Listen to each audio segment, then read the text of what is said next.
Hello दोस्तों, start करते हैं क्वेश्चन नंबर 11 से। एक क्विक रिकैप ले लेते हैं। हमने आज क्वेश्चन नंबर 10 तक बात की थी। माइट भी आपको लग रहा होगा ये तो बहुत ही सिंपल क्वेश्चंस हैं, जो हमें पता है बहुत ही डायरेक्ट क्वेश्चंस हैं, ये तो यूपीएससी में आएंगे नहीं। लेकिन हमेशा कोई भी आप सीरीज भी सॉल्व करते हो एमसीक्यूज की, तो हमेशा स्टार्टिंग होती है एक सिंपल फेज से। ओके, अगर आपको डायरेक्टली वहाँ तक एक्सपर्ट लेवल तक ले जाया जाएगा तो माइट भी हो सकता है कि आपका कॉन्फिडेंस लूज हो जाए, लेकिन हम वो नहीं करना चाहते, इसलिए हम शुरुआत कर रहे हैं बहुत ही सिंपल क्वेश्चन से। और धीरे धीरे आगे जाते हुए आप देखेंगे कि इन क्वेश्चंस का जो एक लेवल है वो यूपीएससी से मैच करेगा। ओके, तो बने रहिए हमारे साथ। स्टार्ट कर रहे हैं क्वेश्चन नंबर 11 से।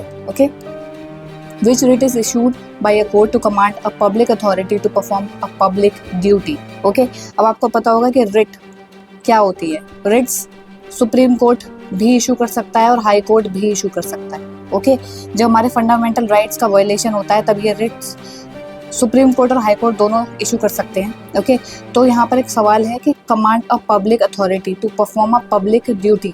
अब एक बहुत ही इजी वे में हम इसको याद रख सकते हैं। कमांड COMMA, यहाँ पे बात आ रही है MA। Okay, mandamus is the right answer. Mandamus is the command, MA। Okay, to perform mandatory duty, MA। तो हो आपको याद हो गया हो, mandamus is the right answer. Next question बहुत ही डायरेक्ट क्वेश्चन है। Freedom of press is implicitly provided under which fundamental right? Article 19(1)(a). Freedom of press is including under freedom of speech and expression। Obviously बात है कि freedom of press को freedom of speech and expression में डाला गया है। क्यों? क्योंकि वहाँ पे हमारी freedom of speech and expression बहुत clearly define होती है। Okay? Next question, which fundamental right is not suspended even during an emergency? ऐसा कौन सा fundamental right है जो emergency में भी suspend नहीं होता है? Protection in respect of conviction for offences. Okay, यहाँ पर भी हमको प्रोटेक्शन मिलती है। इवन हम बाकी के जो हमारे ऑप्शंस है वो भी देख लेते हैं। राइट टू फॉर्म एसोसिएशंस, क्या आपको लगता है इमरजेंसी में आप एसोसिएशंस फॉर्म करने जाओगे? नहीं।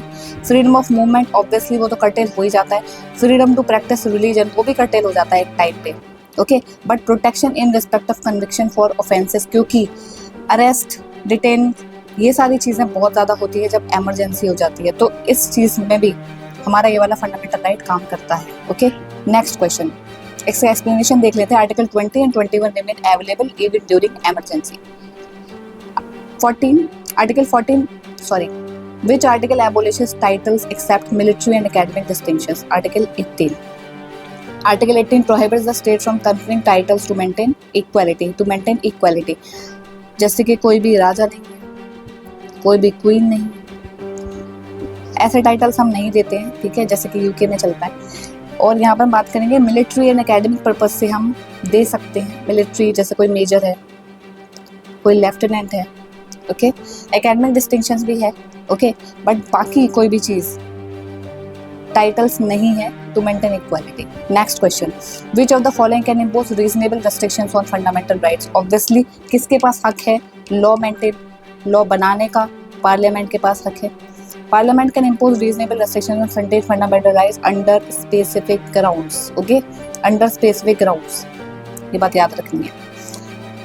हमारे फंडामेंटल राइट्स में कोई भी चीज़ ऐसी नहीं है कि हम बिल्कुल ये कर ही देंगे पार्लियामेंट। ओके, कुछ स्पेसिफिक ग्राउंड्स हैं। अमेंडमेंट्स करने के लिए एक प्रॉपर प्रोसीजर है। ओके, उसके साथ ही सारी चीज़ें होती हैं। Next, right against exploitation includes which of the following?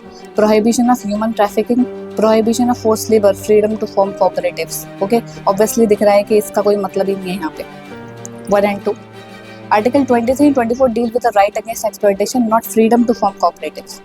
Question 7, under which fundamental right is right to privacy now recognized? Okay, यहाँ पे पुत्तस्वामी केस है जिसके अकॉर्डिंग 2017 में आर्टिकल 21 में डिक्लेयर किया गया था right to privacy as a fundamental right under article 21।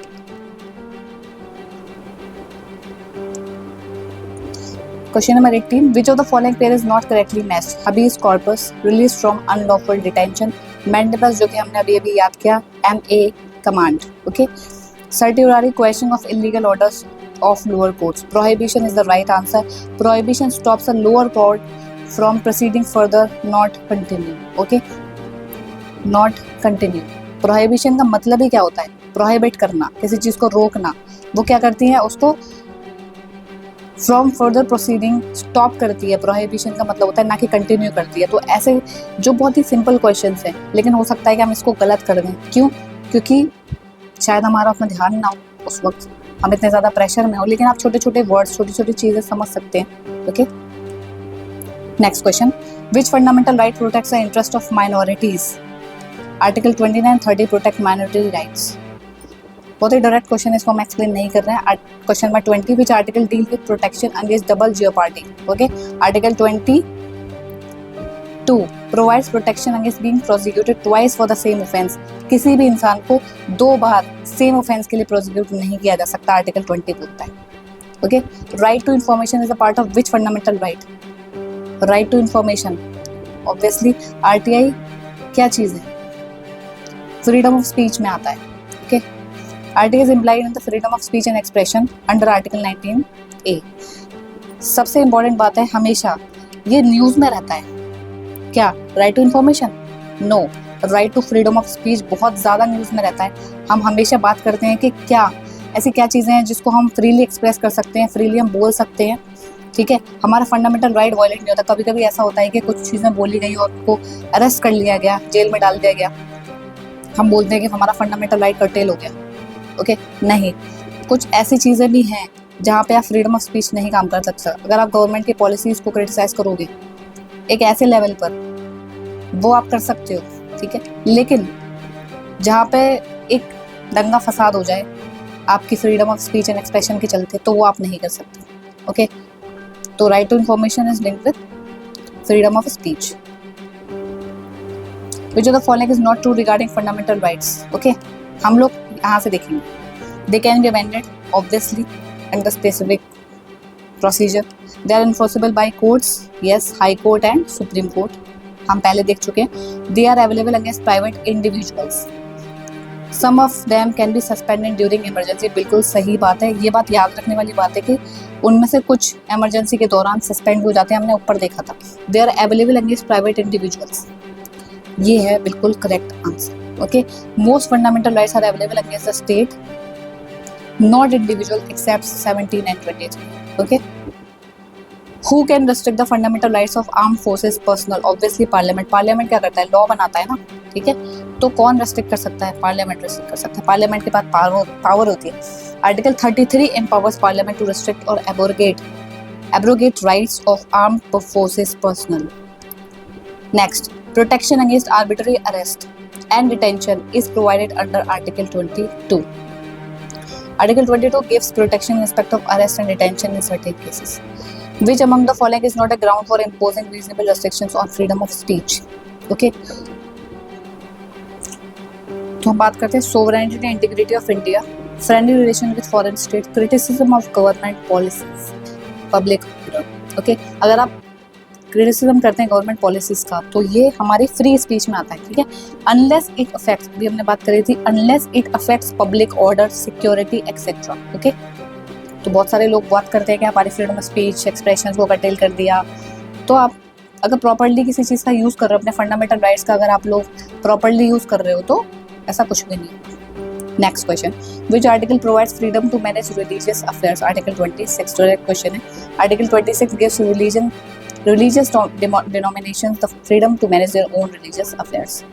Untouchability is abolished in which article? Article 17. 28, which right is described as the heart and soul? हम बात कर चुके हैं आर्टिकल 32। ओके, जो आता है right to constitution remedies.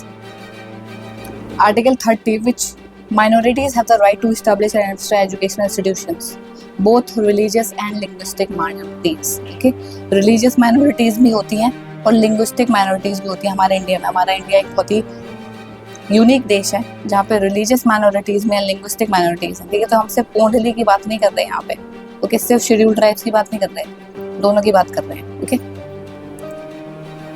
Next, right against exploitation is enshrined in which articles? Article 23, 24।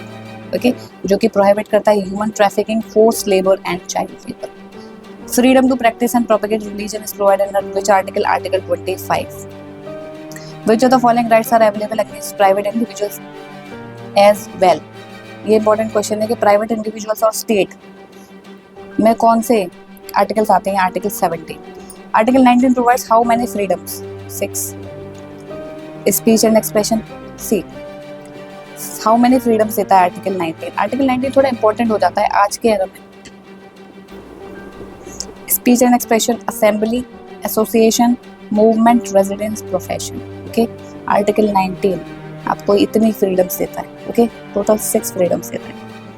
34. Which fundamental right was described by Dr. B.R. Ambedkar as the most important right? Right to constitutional remedies, Article 32. Okay, heart and soul जिसको कहा जाता है। Which article deals with the protection of interest of minorities, Article 29. ये सब याद रखने वाली चीज़ें हैं। हम एक वीडियो भी बनाएंगे जिसमें आप इजीली अपने आर्टिकल्स और फंडामेंटल राइट्स, DPSP सबको याद रख सके। Okay, in which case did the Supreme Court declare that parliament can not amend fundamental rights?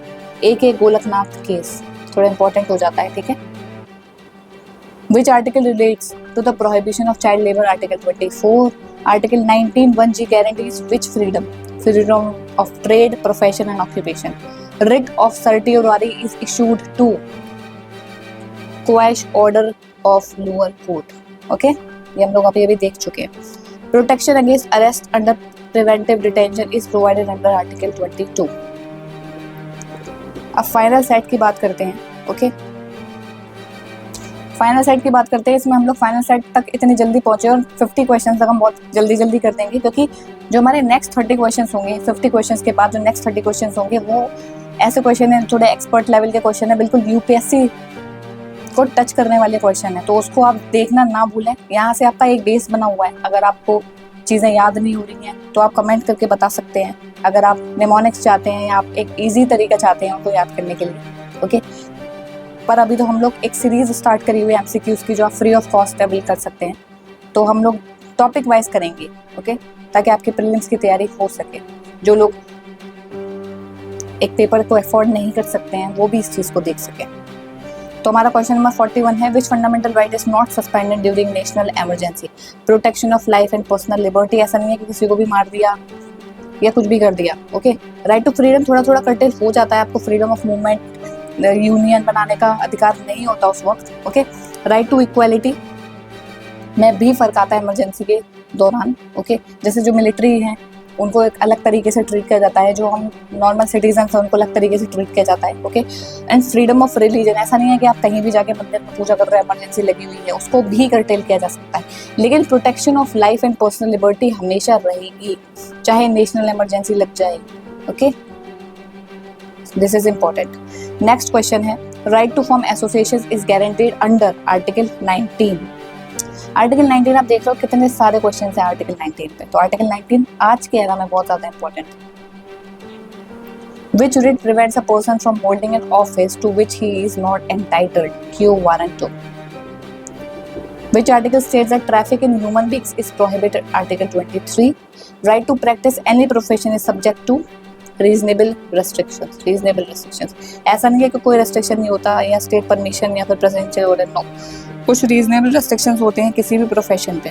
Okay, अब ऐसा नहीं है ना आप ह्यूमन ट्रैफिकिंग को अपना प्रोफेशन बना लोगे, राइट? तो reasonable restrictions is right answer. Next question, freedom of conscience and free profession, practice and propagation of religion is available to citizens only, foreigners only, both citizen and foreigners only, to religious institutions. कौन कर सकता है free profession, practice and propagation of religion? कौन कर सकता है? आपने बहुत इजी सी बात है, आपने बहुत सारे फॉरेनर्स को मथुरा में देखा होगा, इस्कॉन में देखा होगा, हरे राम हरे कृष्णा करते हुए। ठीक है, तो क्या है ये? Both citizens and foreigners. ठीक है। Next question, right to seek constitutional remedies is avail under article 32। बहुत बार डिस्कस कर लिया। Who can directly move to Supreme Court for the enforcement of fundamental rights? Citizens जा सकते हैं, सिर्फ NGO जा सकते हैं, सिर्फ सरकार जा सकती है? नहीं, कोई भी पर्सन जा सकता है जिसका फ्रीडम ऑफ राइट वायलेट हुआ है। Writ jurisdiction of supreme court under article 32 is original and exclusive. Okay, in which case was it held that right to live with human dignity is a part of right to life? Francis Corelli case थोड़ा important हो जाता है। Okay, right to live with human dignity। तो यहाँ से ख़त्म होता है हमारा ये क्वेश्चन नंबर 1 to 50 की जर्नी। जो हमारे 30 क्वेश्चंस की नेक्स्ट क्वेश्चंस की जर्नी होगी वो थोड़ी सी टफ होगी, तो बने रहिए हमारे साथ। Thank you so much for being with us till and.